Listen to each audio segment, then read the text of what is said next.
You saw the title. Today, we're going to be ranking each of the Deltarune chapters, 1 through 4, and see which one's the best. So, before I start, let me just say that everything that I'm going to say is solely my opinion. Don't take anything I say as fact, and I'd like to see how you would rank each of the Deltarune chapters, and see your reasonings behind them. So, also this video contains spoilers for Deltarune chapters 3 and 4, if that wasn't obvious. Hopefully you've already watched or played them before, so I guess without further ado, let's start off with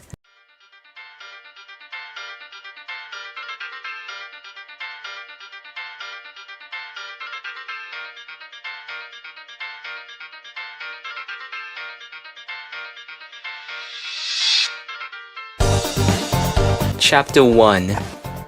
First of all, I love Chapter 1 as much as the next person.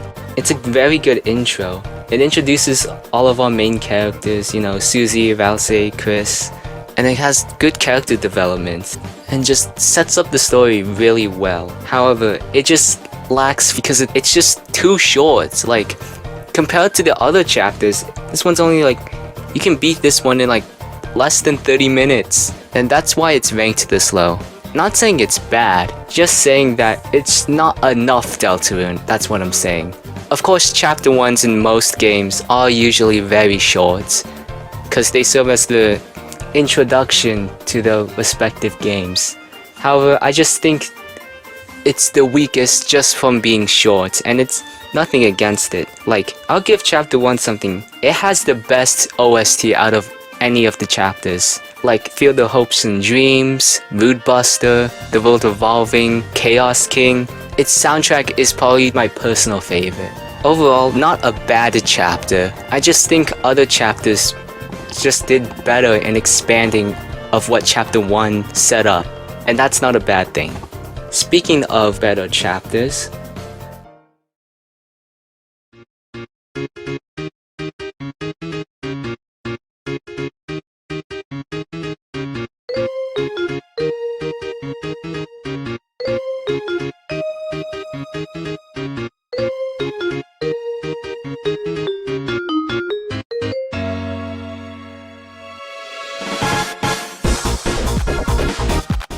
Chapter 3. Okay, before I get let me talk about what I like about Chapter 3, because there's a lot that I enjoy about it. Tanner, first of all, is probably the best thing or best character to come out of this chapter. He's so wacky, weird, and lovable, but also has a deep backstory with him in the Dreamer family and Spamton and the Knight. He's a really intriguing character when you break him down. Compared to the other chapter villains, he's probably my personal favorite.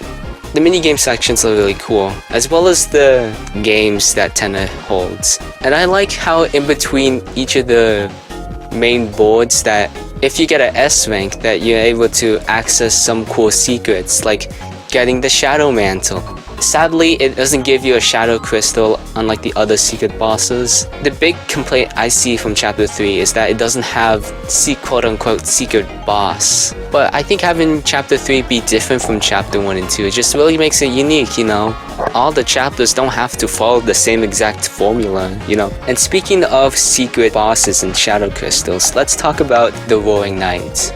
I think the Roaring Knight is a really cool addition to Chapter 3 because up until this point, we've just been sealing Dark Fountains here and there without seeing a true main antagonist with Deltarune. We see hints of the Roaring Knight in like Dialogue King, Queen, and Tenna.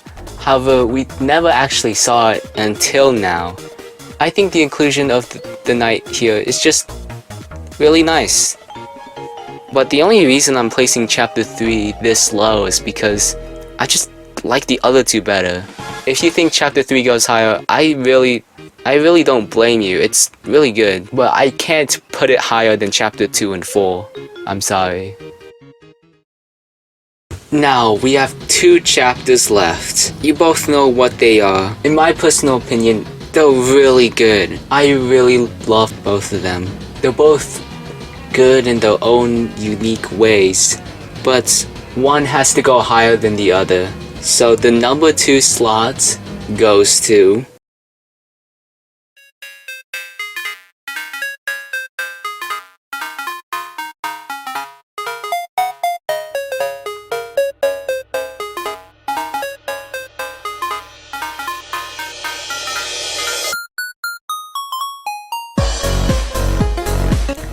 Chapter 2.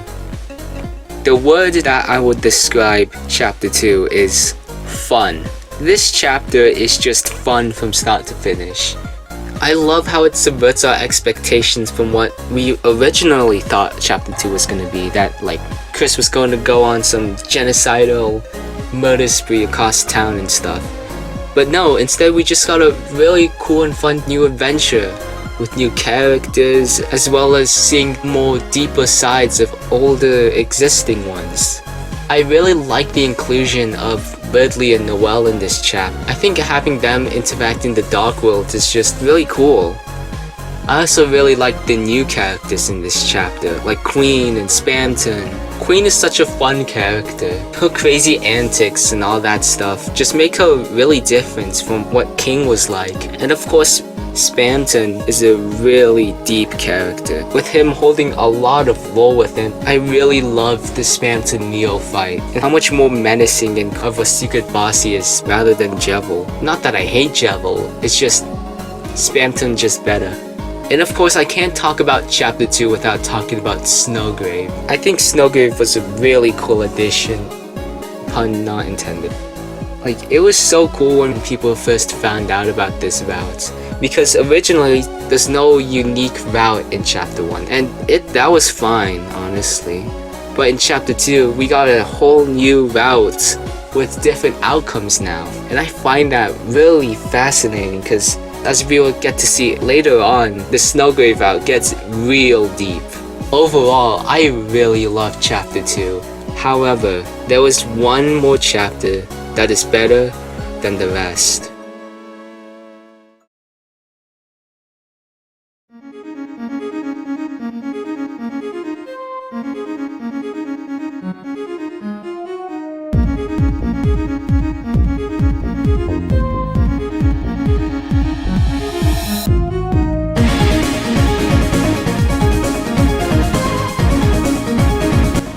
Chapter 4.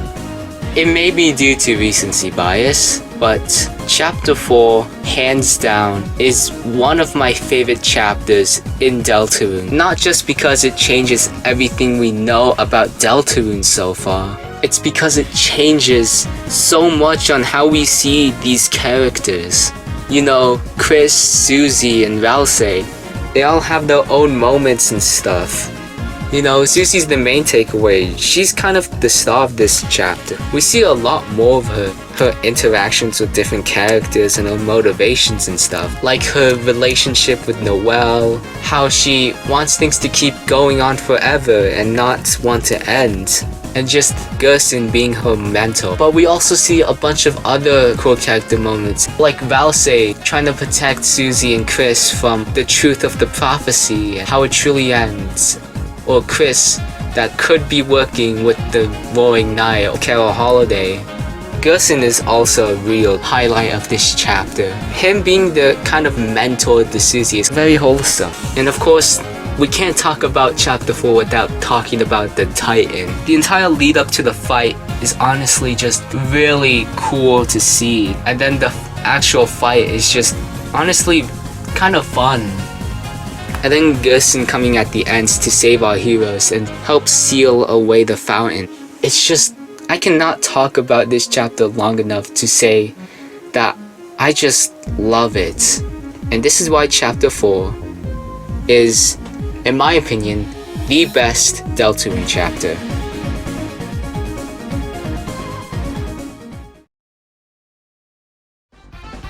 Well, that's all the Deltarune chapters ranked. Of course, like I said at the beginning, these are all my personal opinion, and honestly, I like to see how you would rank them. I don't think there's a real bad way to rank them. Like, you can make a good argument for why any of the chapters would be at the top spot. But yeah, that's it. Sorry if this video feels a bit rushed. I don't have much of a script to go off of. I just have simple notes that I have with me. And by the time you're hearing this right now, I am probably on vacation. Don't worry, videos like this won't take as long. I already have a bunch of ideas that I have and that I'm probably gonna do. I'm really hoping to get videos out like, you know, twice a month and stuff. But yeah, that's all I wanted to talk about today. So, see ya.